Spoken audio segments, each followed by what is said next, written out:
You are the fastest growing software company. You went from 0 to 100 million in 2023. You can buy the instances in this total bare metal way, like just I'd like some CPUs, I'd like to rent some compute. Thank you. And Dario, welcome. Thank you for taking the time and Thank coming you here. for having me. Absolutely. Well, first of all, congratulations on your funding round yesterday. Thank you. Huge? That is huge? Yeah. This is great. So, look, this is a growth conference, and you are the fastest growing software company.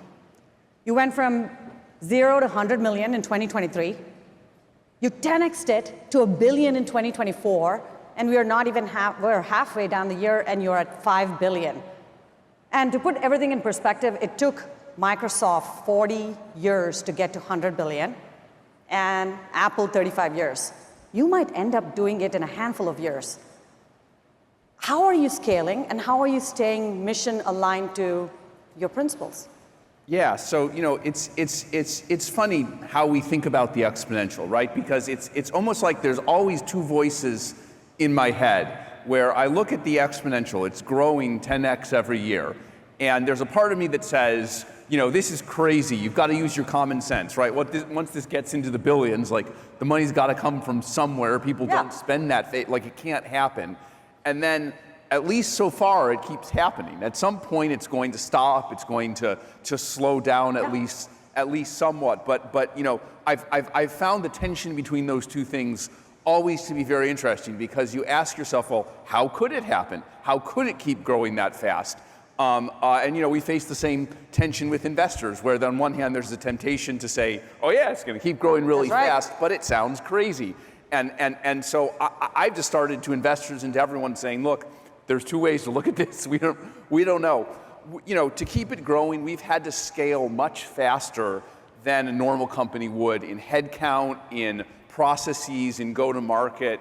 And so we always try to stay ahead of the curve. We always try and say, how can we do this faster? Yeah. Let's imagine where we're going to be 6 months from now.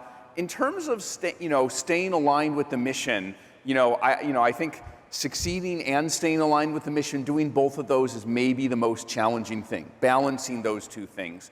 And I think the way we try to do it, on one hand, we have to be pragmatic. You can't be rigid about everything.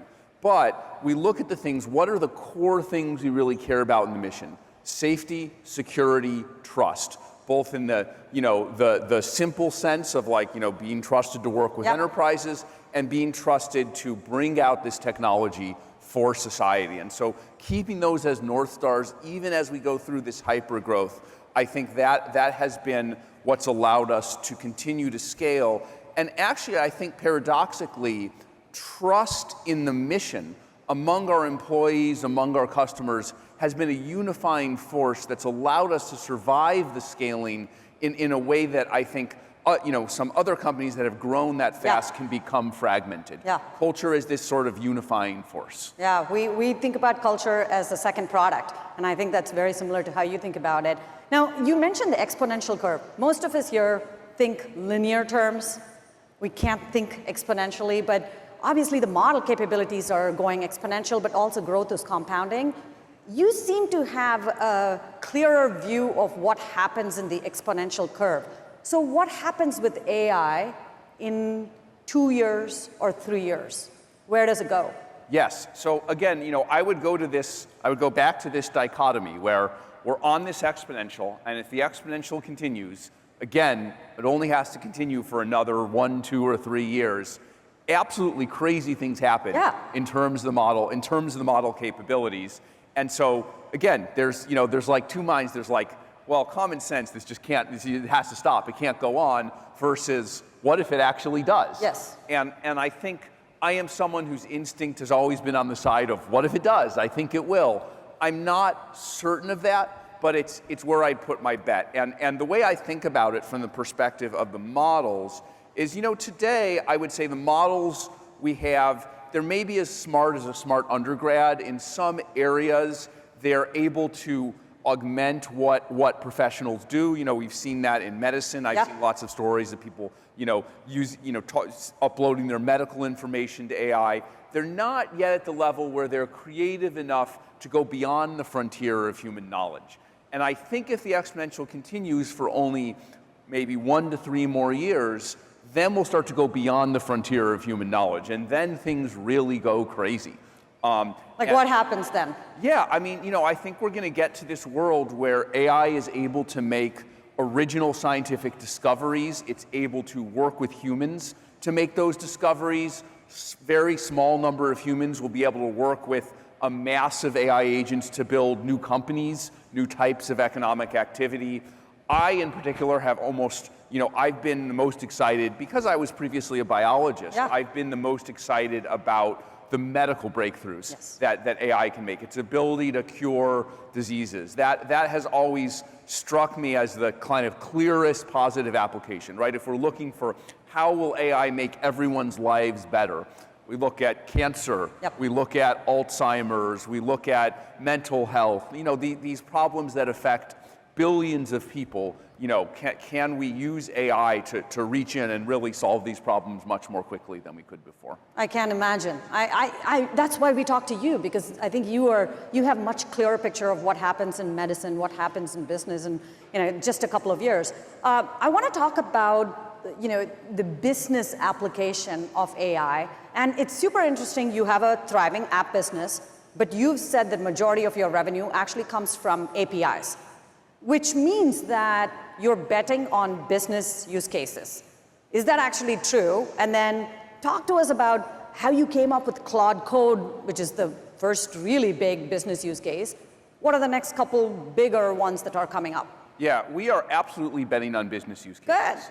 Good. So if I think about it, there's a dynamic, and I was thinking about it kind of as these early technologies were being developed early in the history of Anthropic in 2021 and 2022. Often when there's a new technology, the first way of thinking about the new technology is kind of an analogy to previous technologies, or too much like previous technologies. And so I think it's not an accident that the chatbot emerged as the first application, the consumer chatbot, because it's like social media or it's like Google, and people are using it as a substitute for those things. But I think, as often happens with new technology, when it's used as an analogy or drop-in replacement to previous technologies, that's only a tiny fraction of its power. Right. And so I think the ultimate power of AI, which is taking a little longer to emerge because it's a new thing, because it's a totally new way of using the technology, is kind of enabling the businesses and the economic activities of the world. And so I think, in contrast with some of the other major companies in this space, which are consumer companies or are clearly signaling presence in a consumer direction, Anthropic wants to be the company that serves enterprises and serves business use cases. Love that. And so we are scaling up in this area. I think as you mentioned, code is maybe the first area to show, to kind of show the magnitude of business use cases. I'm, on one hand, incredibly excited about code.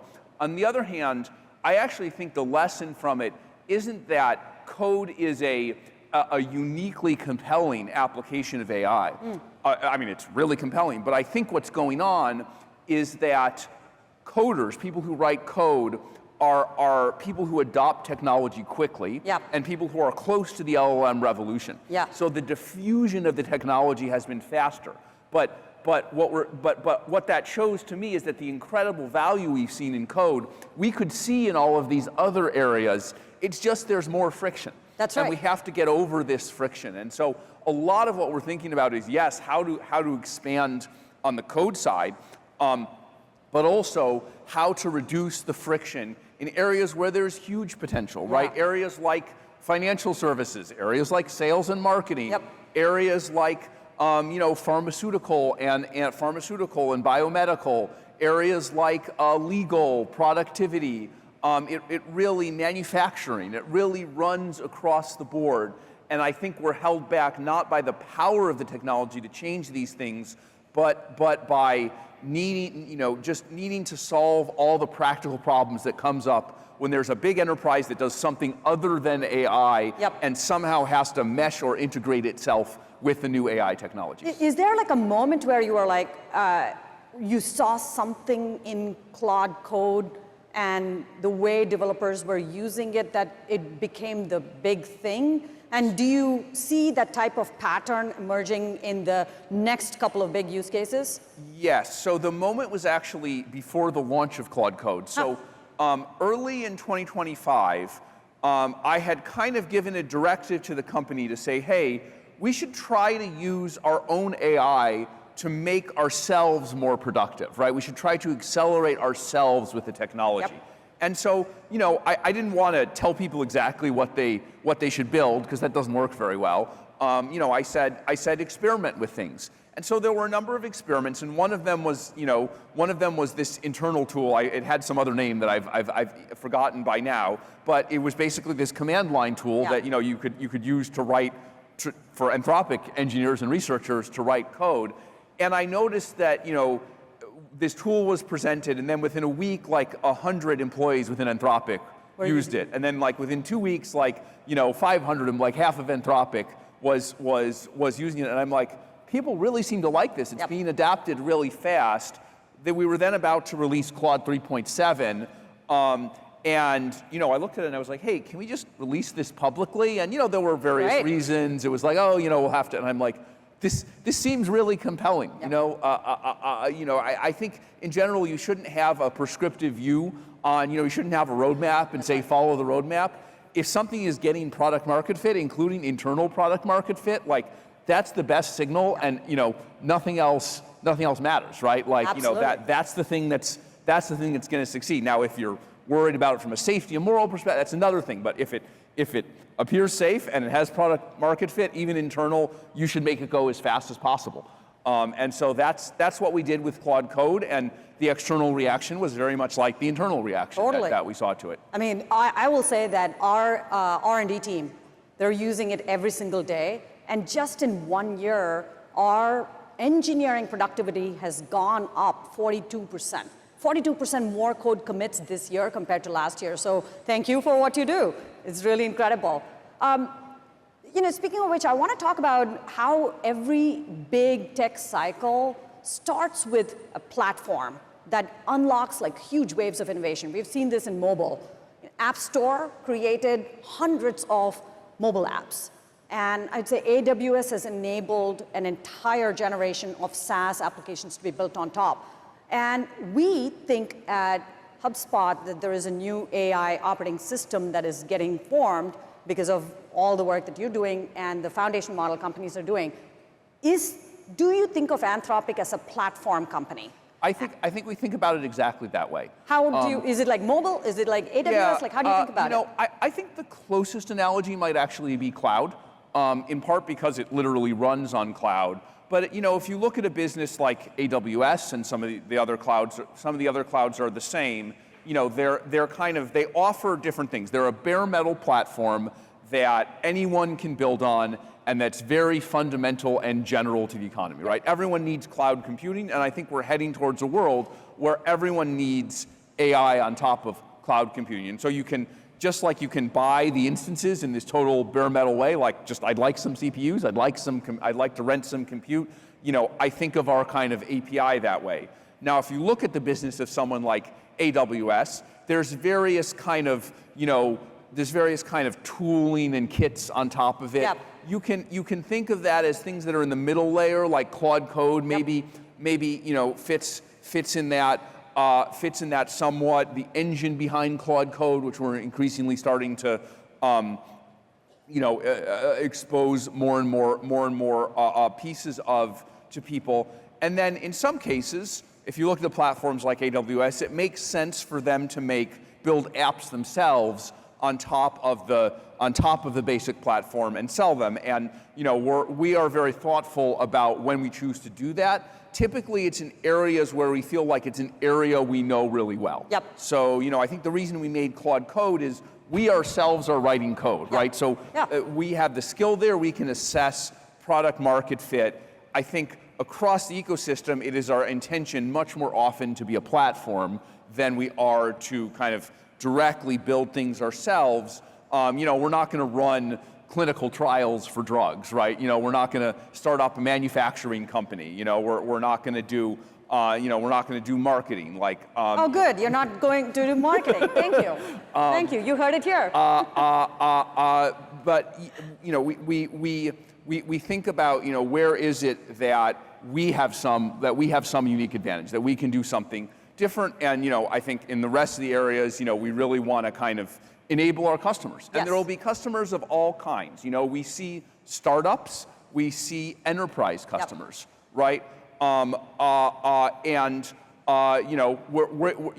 kind of agnostic, right? We think in general there's going to be a question of in every area as it's being revolutionized by AI, are the best players to capitalize on that? Are the best players the incumbents with all their kind of built-in advantages, or startups who can start from new in the new paradigm? I think it will differ in different fields and in different parts of the field. And I think our view is we just want to help everyone succeed, right? We want to help everyone be more effective. Yeah, that makes a lot of sense. You mentioned like startups and enterprises and enabling them. If you look at AI, the consumer adoption of AI has been just incredible. Never seen anything like this. 800 million people using AI every day. What does it take for small, medium businesses to have that type of adoption of AI? Do you see things that are accelerating it, and do you see things that are blocking it? Yes, so I think there is very much the potential for this, and in fact, it's already happening in some areas, although it is not yet happening in other areas. So I think within code, which we've been talking about for a while, the adoption curve is actually, if anything, even faster than it has been in consumer. If we look at growth of Claude Code, it's gone from basically, 0 or nominal before we G8'd it. In 3 to 5 months, it's gone to, from it's gone to a $500 million, and is kind of well on its way to $1 billion. We have the largest coding product, but the market is bigger than just us, and it continues to go very fast, and it's growing the fastest in kind of small startups, but also developers for companies that don't do this. I think for other areas of the enterprise, that exponential either has not yet happened or is it just starting to happen.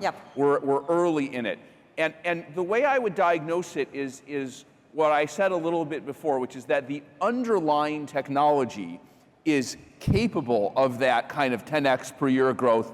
That's even faster than consumer. I think the key barriers are, one, in areas other than AI, less familiarity with the technology. Like, we still kind of, do demos, in, say, the insurance space or the financial services space. People, of course, have heard of AI, they've heard of the hype, but if you actually give them a demo of, like, say, in the insurance space, here's how AI can do claims processing, here's how AI can help with underwriting, they're like, oh my God, I heard the word AI so many times, but I didn't know that it could do this specific thing in my industry. And so that knowledge has still not propagated. There's, I think, another challenge which we're working very hard. I think it's a very classical enterprise challenge, is when I go to big companies, but this is also true in some ways of small and medium companies, and say, look, we'd love to work with you on this. Almost always the CEO, people 1 or 2 levels below the CEO are very excited. They fully understand the technology, but the company, let's say it's a pharmaceutical company or a bank, it's made up of perfectly smart people, but people who the thing that they're an expert at is not AI. So they have to learn a new thing. So that kind of enablement and getting them to understand what AI can do across the company, that takes time.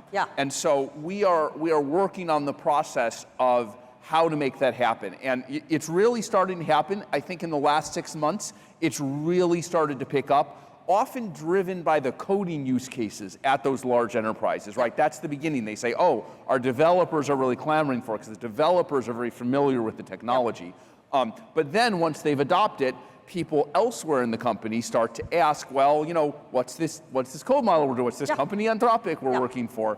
And then it starts to drive it. So I'm very optimistic that the use across both large enterprises and small and medium companies will it's kind of starting on that exponential now. Yeah, and part of it is also safety. And one of the things that I think Anthropic has done an incredible job is keeping safety front and center.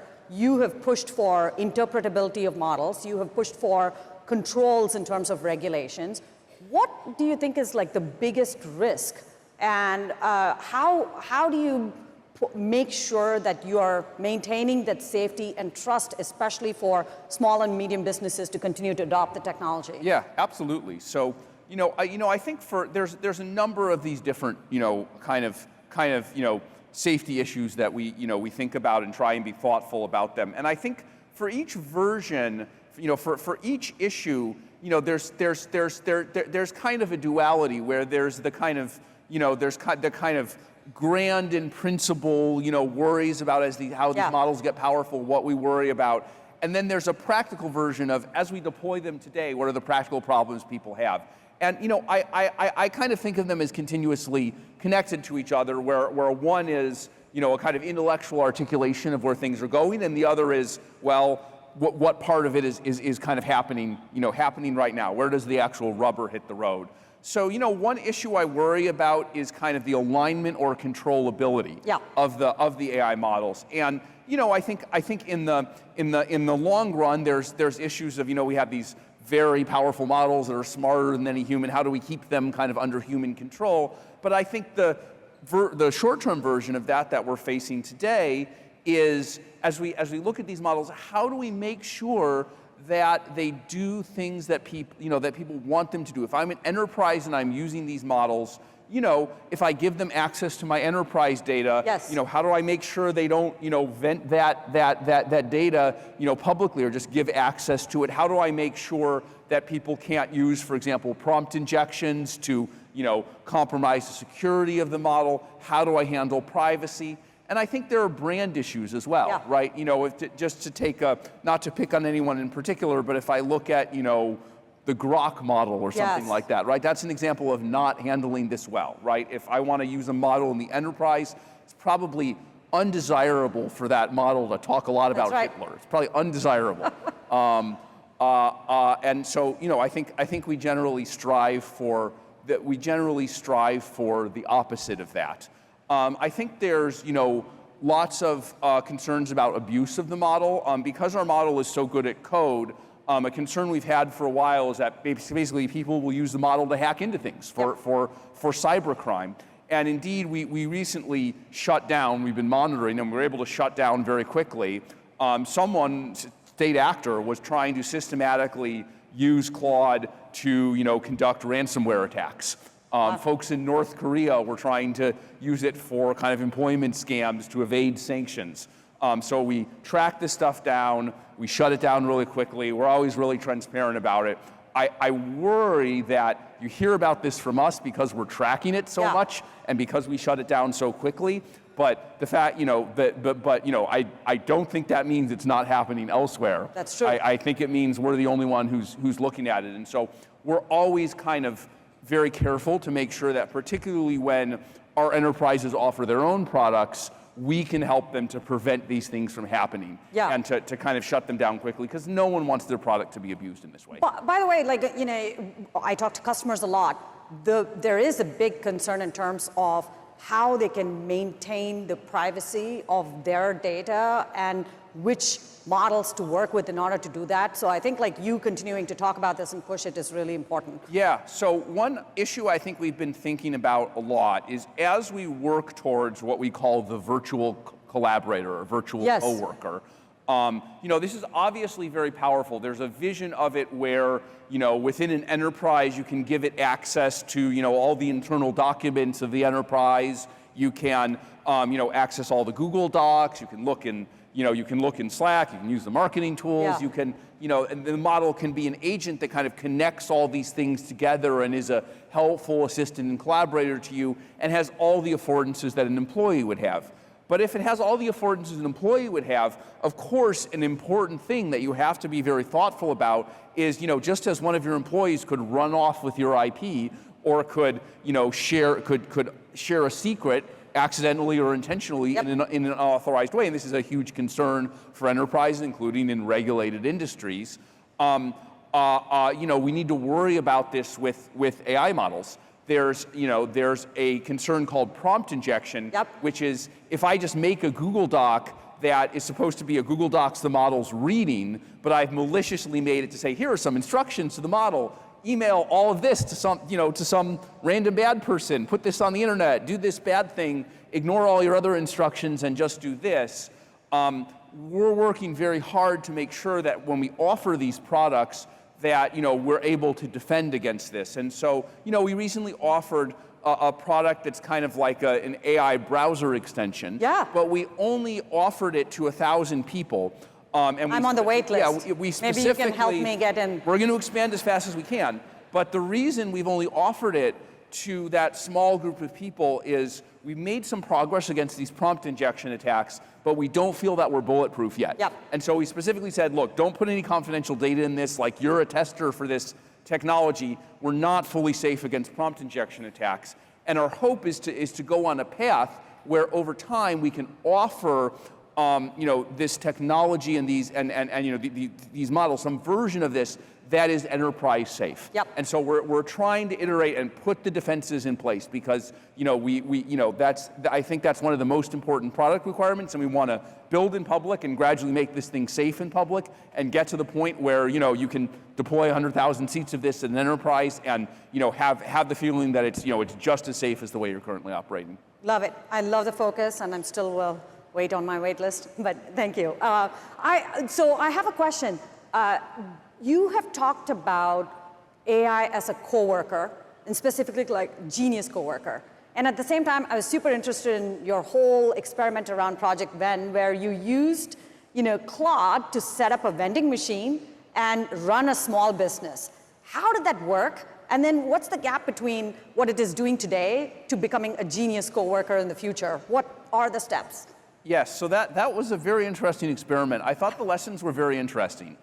So there were some parts of the task that Claude was very good at, and there were some parts of the task that, as of now, it was comically bad at. Explain to the audience what that experiment was. So basically, Project Vend was, we basically had Claude be the brains of a small store operating out of Anthropic.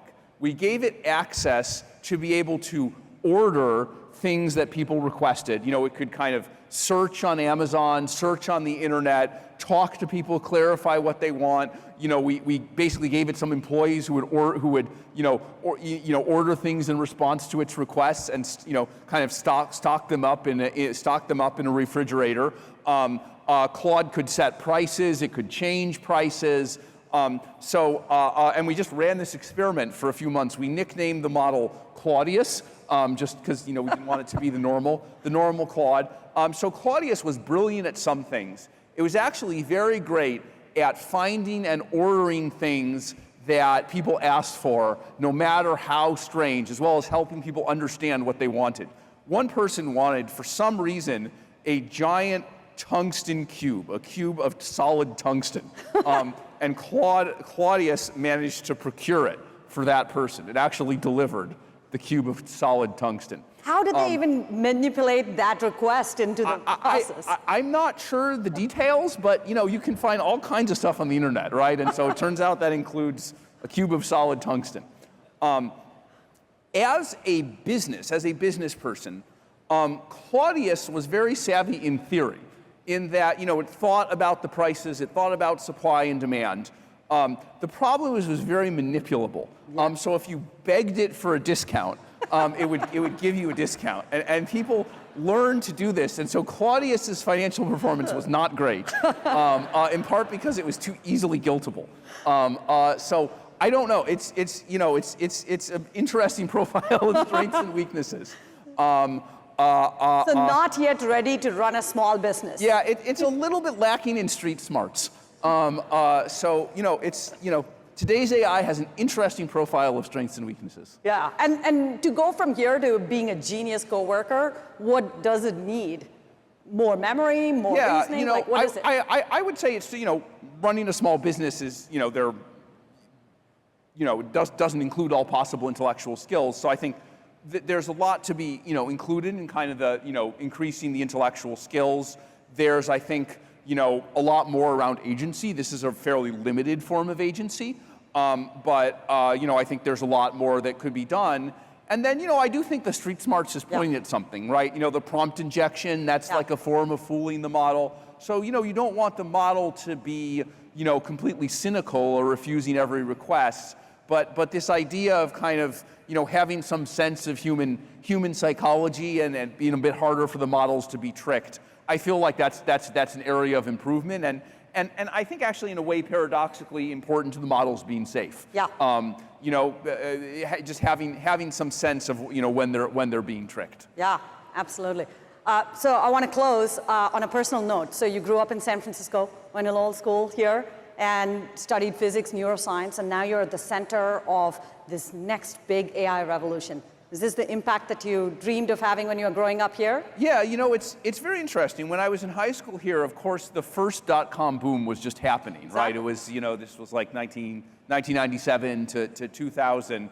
And to be completely honest, I didn't have much interest in it. You know, I wanted to be a scientist. I was thinking about physics and biology. I was like, oh, you know, you can write these websites in JavaScript, whatever. Yeah. And so I kind of went off and did that. But, you know, one of the things I discovered as I worked in those fields, as much as I enjoyed them, is that we were increasingly running up against problems whose complexity sort of defeated the minds of humans. Yeah. And that is how I got interested in AI, because I saw that as the models went towards countries of geniuses in the data center as being perhaps one of the only technologies that could help us to work together with us to overcome those problems. And so, you know, working on AI, I still thought of myself, I guess still think of myself as kind of a scientist first.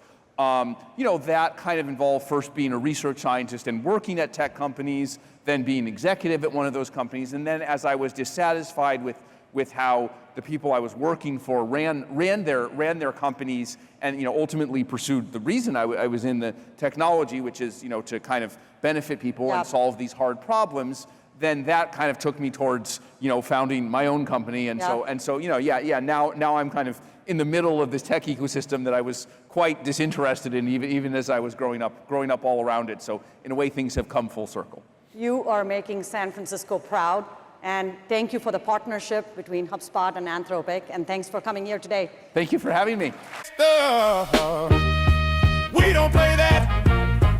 We don't play that. We don't play that. G-Unit. We don't play around.